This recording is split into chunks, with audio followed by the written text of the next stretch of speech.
જય શ્રી કૃષ્ણ મિત્રો, નિત્ય સત્સંગમાં આપ સૌનું સ્વાગત છે। આજે આપણે જાણીશું મકર સંક્રાંતિ પર રાશિ પ્રમાણે દાનની માહિતી। તો જો આ વિડીયો તમને પસંદ પડે તો લાઈક અને શેર કરી ચેનલને સબસ્ક્રાઈબ જરૂરથી કરજો। મકર સંક્રાંતિ એ હિન્દુ ધર્મનો એક પવિત્ર અને ખૂબ જ મહત્વપૂર્ણ તહેવાર છે। તે દર વર્ષે 14 જાન્યુઆરીએ ઉજવવામાં આવે છે। સંક્રાંતિનો તહેવાર ભગવાન સૂર્યના ગોચર સાથે સંબંધિત છે। ભગવાન સૂર્ય જે રાશિમાં પ્રવેશ કરે છે તેને સંક્રાંતિ કહેવામાં આવે છે। જ્યારે ભગવાન સૂર્ય તેમના પુત્ર શનિદેવની રાશિ મકર રાશિમાં પ્રવેશ કરે છે ત્યારે મકર સંક્રાંતિ ઉજવવામાં આવે છે। આ દિવસે ભગવાન સૂર્યની ખાસ પ્રાર્થના કરવામાં આવે છે। મકર સંક્રાંતિ પર લોકો ગંગા અને અન્ય પવિત્ર નદીઓમાં પવિત્ર સ્નાન કરે છે। આ દિવસે દાન પણ કરવામાં આવે છે। આ દિવસે સ્નાન અને દાન કરવાની પરંપરા પ્રાચીન કાળથી ચાલી આવી છે। આ દિવસે તલ અને ખીચડો ખાવામાં આવે છે। આકાશમાં પતંગ ઉડતી જોવા મળે છે।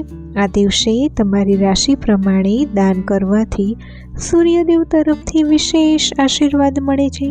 તો ચાલો હવે આપણે જાણીએ કે આ વર્ષે મકર સંક્રાંતિ પર તમારી રાશિ પ્રમાણે શું દાન કરવું જોઈએ। મેષ રાશિના જાતકોએ ગોળનું દાન કરવું જોઈએ। વૃષભ રાશિના જાતકોએ ચોખાનું દાન કરવું જોઈએ। મિથુન રાશિના જાતકોએ મગની દાળની ખીચડીનું દાન કરવું જોઈએ। કર્ક રાશિના જાતકોએ ચોખા, ખાંડ અને તલનું દાન કરવું જોઈએ। સિંહ રાશિના જાતકોએ તલ, ગોળ, ઘઉં અને સોનાનું દાન કરવું જોઈએ। કન્યા રાશિના જાતકોએ મગની દાળની ખીચડીનું દાન કરવું જોઈએ। તુલા રાશિના જાતકોએ સફેદ વસ્ત્રો, ખાંડ અને ધાબળાનું દાન કરવું જોઈએ। વૃશ્ચિક રાશિના જાતકોએ તલ અને ગોળનું દાન કરવું જોઈએ। ધન રાશિના જાતકોએ કેસરનું દાન કરવું જોઈએ। મકર રાશિના જાતકોએ તેલ અને તલનું દાન કરવું જોઈએ। કુંભ રાશિના જાતકોએ ગરીબોને ખોરાકનું દાન કરવું જોઈએ। અને મીન રાશિના જાતકોએ રેશમી કાપડ, તલ, ચણાની દાળ અને ચોખાનું દાન કરવું જોઈએ।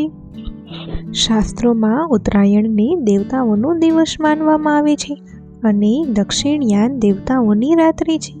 આનો અર્થ એવો થાય છે કે આ દિવસે સૂર્ય દક્ષિણથી ઉત્તર તરફ ગોચર કરે છે। મકર સંક્રાંતિ પર સૂર્યની ઉર્જા ખાસ કરીને પ્રબળ હોય છે।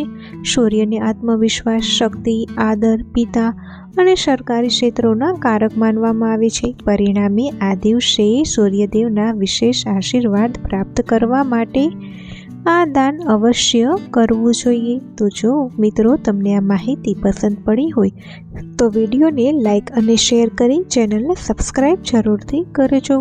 જય શ્રી કૃષ્ણ।